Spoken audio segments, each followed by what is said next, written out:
The Battle of Midway, June 3rd to June 6th, 1942, was one of the decisive naval battles of history.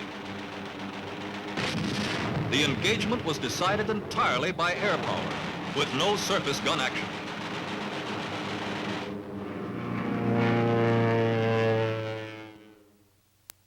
At Midway, the Japanese repeated the pattern of the Coral Sea 1 month before. They approached in widely separated groups, seeking to draw out the American forces, and included a secondary operation, the Aleutians. The Doolittle raid on Tokyo of April 18, 1942, strongly influenced Japanese plans. The Japanese High Command accelerated their advance into the Solomons and New Guinea. Further advances were planned to include New Caledonia, the Fiji Islands, and Samoa. These to be followed by the capture of the strategic island of Midway and the occupation of the Aleutians. Many of these objectives had been set forth in previous plans. But the Battle of the Coral Sea had checked the Japanese advance southward by sea. The advance to the eastward was then ordered by Imperial headquarters. Thus, the lines of American communication would be cut, the areas west of Pearl Harbor would be denied, the balance of naval power in the Pacific would be upset. The Japanese Commander-in-Chief Combined Fleet felt that as a result of Pearl Harbor, the American fleet was temporarily inferior. But the American industrial potential made a fleet action imperative on the part of Japan. The approaches to Japan must be strengthened. By departing from their established naval policy of holding their fleet in Japanese-controlled waters and threatening something the Americans prized, the Americans might then feel compelled to commit their weaker forces and thus be brought to a vulnerable position. Thus, he hoped to bring off a decisive battle near Midway. Preceding the Midway attack by 1 day, there was to be reconnaissance in force against Dutch Harbor, which was to be struck a paralyzing blow to cover the seizure of Edak, Kiska, and Attu. This move would act as a diversion to Midway. Kiska and Midway could be used as bases for barrier patrols to detect any surprise penetration toward the heart of the empire. The Japanese commander believed that there would not be any powerful American units with carriers near Midway. He believed that the Americans patrolled daily west and south of Midway at a radius of 500 miles, but were not as vigilant in the northern area. He estimated the defenses of Midway to be strong and that submarines operated in the area. That Midway had 2 squadrons of flying reconnaissance boats, 1 squadron of Army bombers, 1 squadron of fighters, and that this air strength could be doubled in an emergency. This was an excellent estimate.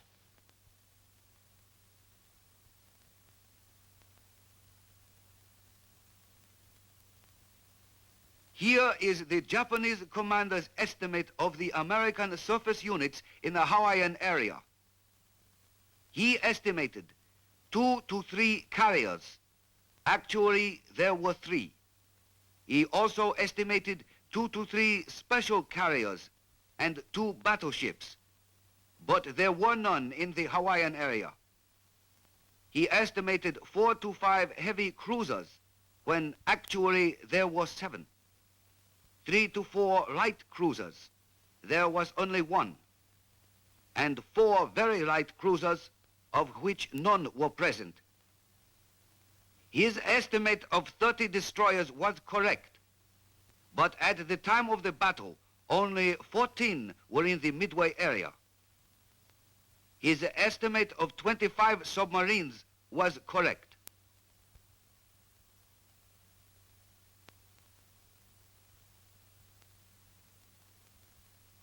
The Japanese commander of the Aleutian forces believed that at Dutch Harbor there were considerable military installations and patrol craft, but he felt it could be captured easily. He also believed that Kiska and Attu had military installations and patrol craft. He estimated that normally there were 20 patrol planes and 10 fighters at Dutch Harbor, that 2 squadrons of patrol planes were in Kodiak and 1 squadron at Sitka. This was a fair estimate, but his failure to learn of the newly constructed Army airfield at Fort Glenn on Umnak Island had an adverse effect on the conduct of his operations. All the Japanese fleets, including the naval air fleets, but excepting the China Seas Fleet, were under the command of the Commander-in-Chief Combined Fleet, Admiral Isoroku Yamamoto.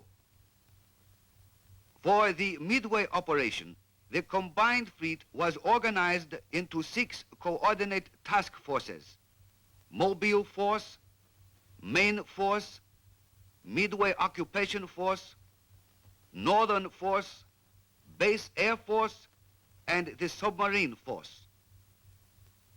The strength of these task forces was as follows.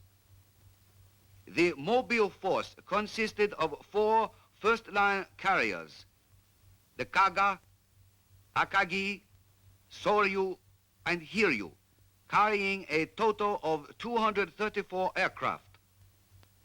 These were screened by 2 battleships, the Haruna and Kirishima. These ships possessed high speed and light armor. 2 heavy cruisers, the Tone and the Chikuma. 1 light cruiser, the Nagara, and 12 destroyers. The force was self-supporting and accompanied by its own surprise ships.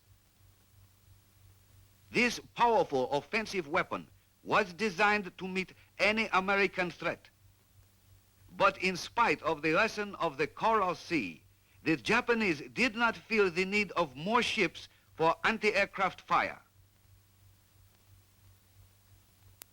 The main force was composed of 1 aircraft carrier, the Zuiho, 7 battleships, the Nagato, the Mutsu, the Ise, the 65,000-ton Yamato, the Hyuga, the Fuso, and the Yamashiro.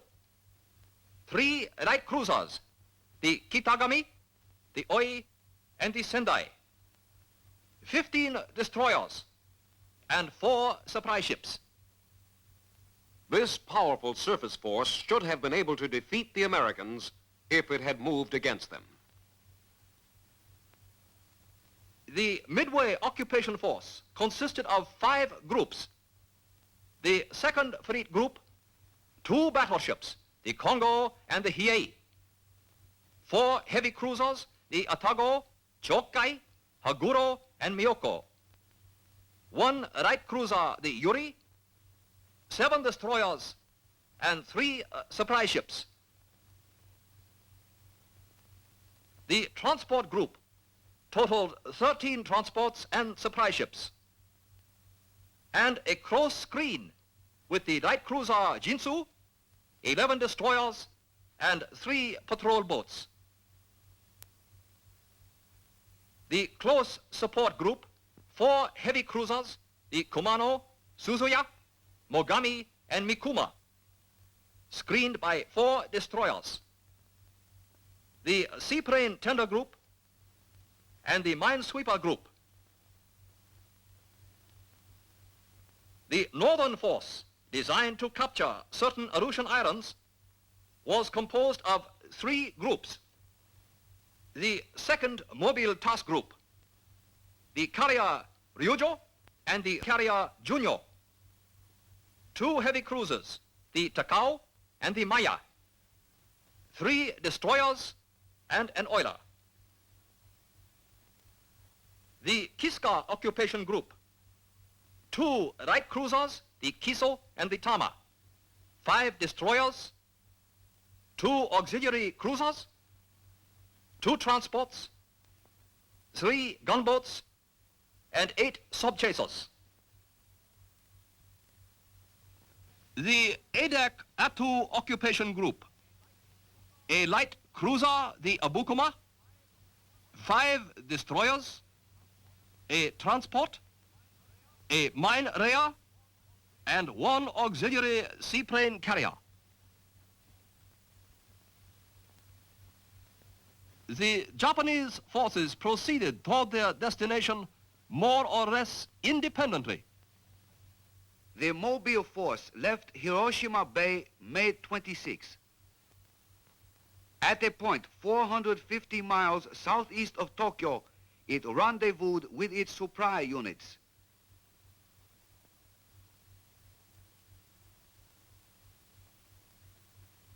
On June 3rd, it was 600 miles northwest of Midway. The main force also departed Hiroshima Bay May 26th.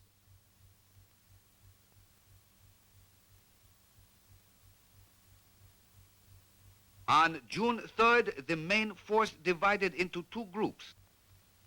The main group and the Aleutian support group, which headed toward the Aleutians. The Midway Occupation Force left Japanese waters in widely separated groups. The Minesweeper Group departed Saipan May 25th for Midway via Wake Island.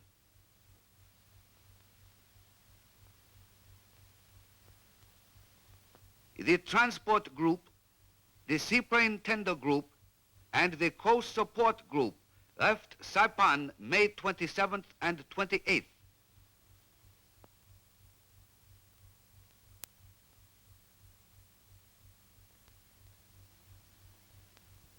The Second Fleet Group left Japan May 28th.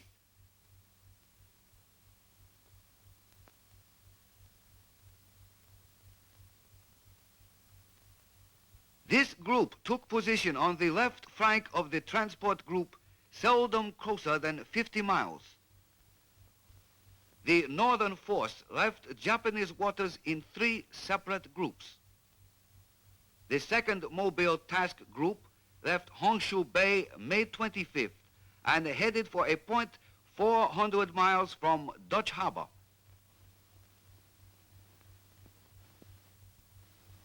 The Kiska Occupation Group left Honshu Bay on May 27th for Paramushiroto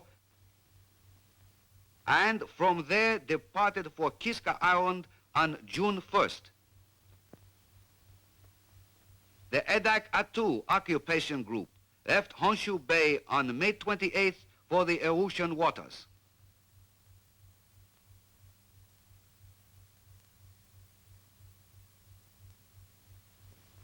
These were the positions of the Japanese forces at 0900 June 3rd. These were the American forces in that area at that time. Throughout this film, the movements of the Japanese forces will be shown in black, the American forces in white. The broad Japanese plan for the Midway operation appears sound, but the wide deployment of the principal forces does not appear sound. The main force could not support the mobile or the occupation force unless they retired upon the main force, which was 600 miles to the westward of the mobile force and an equal distance to the northwestward of the occupation force. The deployment of the northern force was well planned. The raid on Dutch Harbor did succeed in furnishing a diversion from Midway.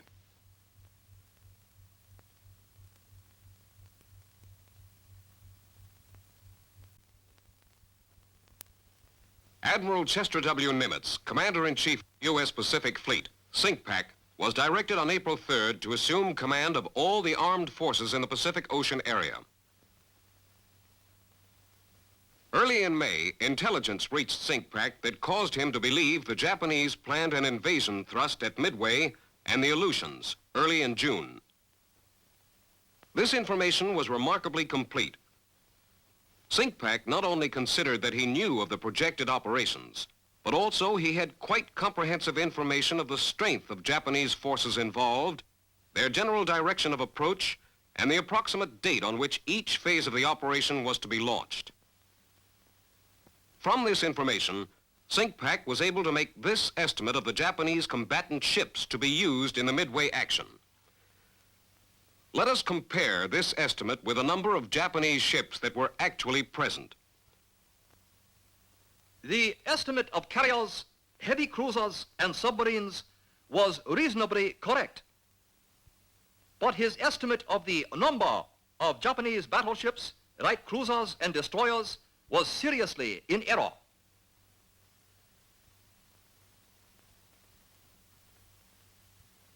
Commanding Officer Naval Air Station, Midway, expected that the Japanese carriers would not launch their planes at a greater distance than 200 miles. A search to 700 miles, the limiting radius of a PBY under bomb load, seemed adequate to meet this condition. He placed in operation a 22-plane search with PBYs.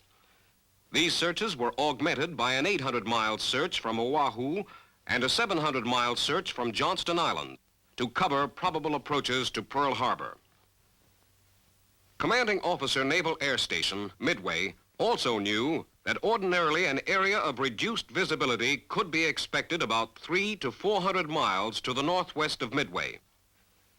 He felt that the Japanese commander, after leaving bad weather, would wait for dawn to fix his position before launching planes.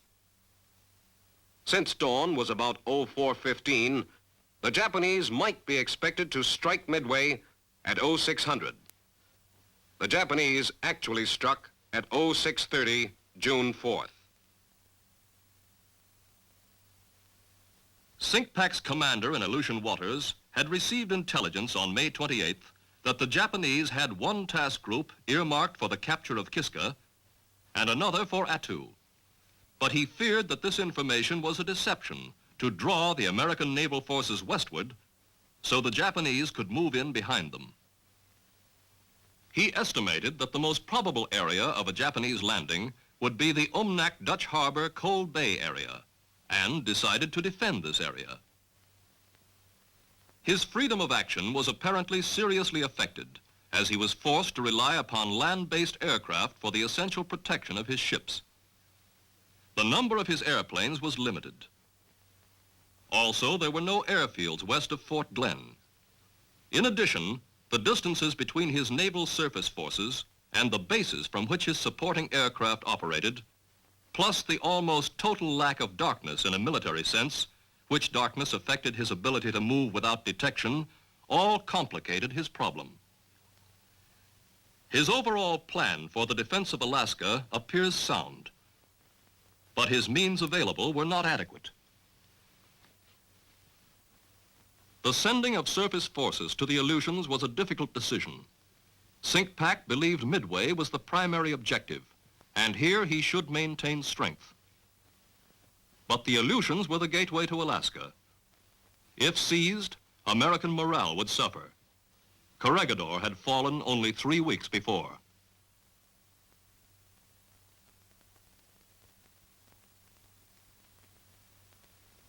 On May 12th, Commander-in-Chief U.S. Fleet, Cominch, and Chief of Staff, U.S. Army, informed all subordinates that area boundaries should in no way restrict operations aiding the common cause. This avoided the boundary restraint of the Coral Sea action. On May 14th, a state of fleet-opposed invasion in the Hawaiian coastal and sea frontiers was declared.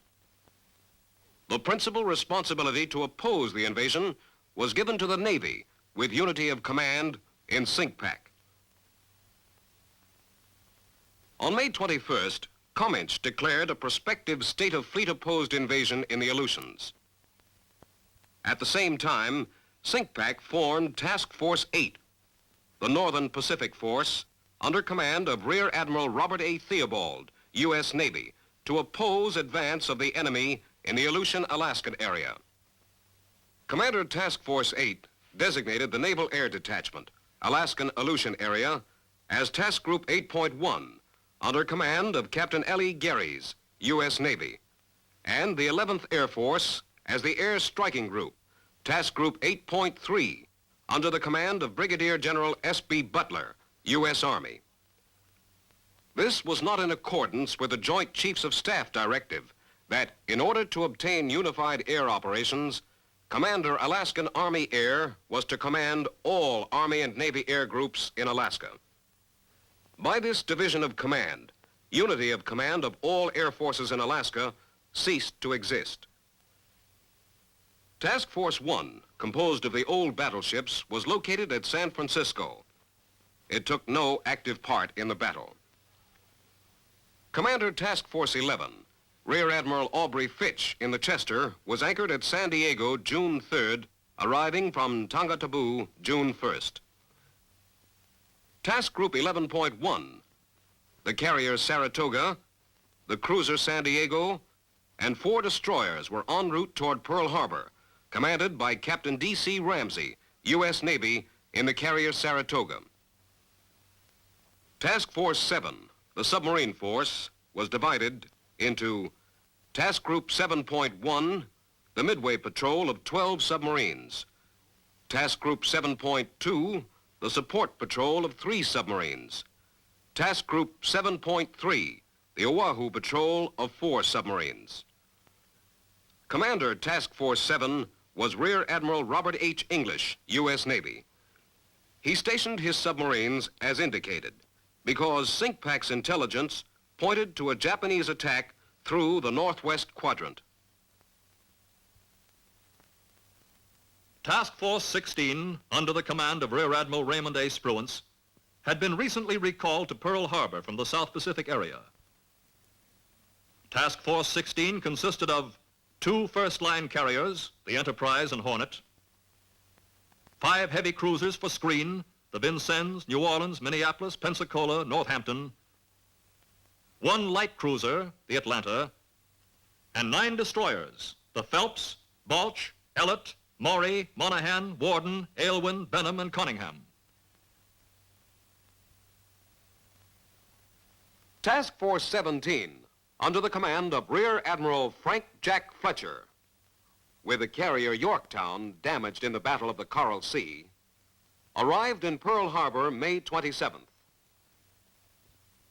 The rapidity of emergency repairs allowed Task Force 17 to sortie 3 days later.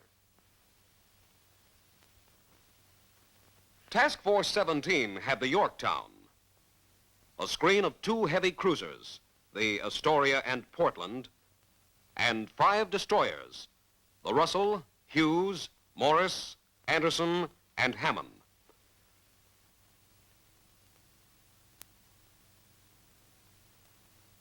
Task Force 16 sortied from Pearl Harbor May 28th. Task Force 17 sortied May 30th. Task Force 17 rendezvoused with Task Force 16 June 2nd. On June 3rd, they were 320 miles from Midway. The 2 task forces operated independently. It was then believed that a 1-carrier task group could maneuver better under air attack and avoid collisions. This striking force, Task Force 16 and Task Force 17, was the main opposition to the seizure of Midway. Its air groups were well trained, although the Hornet crew lacked combat experience in the Pacific. SINCPAC placed this striking force where he could either outflank the expected Japanese forces or transfer it to the Aleutians. Cominch directed SINCPAC to oppose the Japanese forces by attrition tactics only and not to unduly risk cruisers and carriers. In compliance, SINCPAC directed his striking force commanders to be governed by the principle of calculated risk, the avoidance of exposure to attack by superior forces without good prospect of inflicting greater damage to the enemy.